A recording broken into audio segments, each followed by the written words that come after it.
Maya. Tanawa, ganahan kay ko sa iyang putumaya giday kay butangan niya sa dukot. Pasensya jud kaayo ninyo kay usahay kay nay nag-comment sa ako. Daghan ga-comment sa ako galaway daw sila. Labi na katong bitong naa sa laing nasod.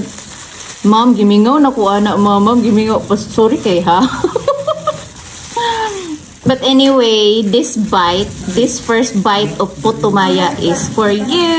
Look at that. Oh, asin. Asin doon. Ay, pagod. First bite, go.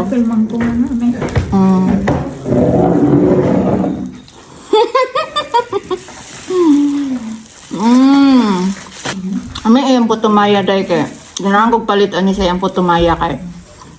Dili kayo tamis ni iyahang sticky rice. Then, ang magdala na lang tamis kay kaning bukayo nga iyahang gi butang sa ibabaw.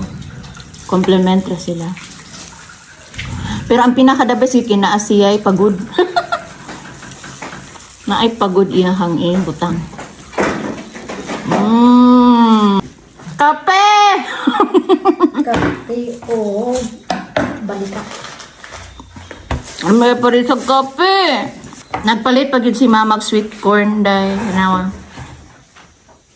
Oh, grabe kainit ang sweet corn.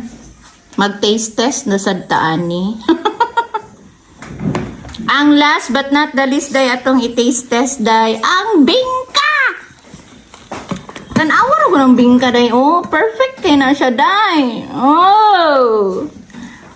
Mo gini among kapaliton nga bingka dito day. Di ba? Nice kay magsimba kada Domingo. Sa buntag sayo, kinaay daghan kaayo pamainit nga baligya. Ug mao na day ni akong pamahaw. Mag-taste test ta aning bingka. Okay, kini lang.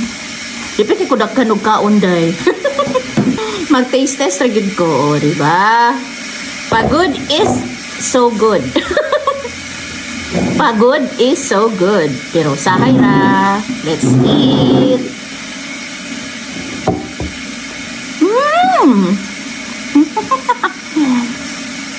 Kape!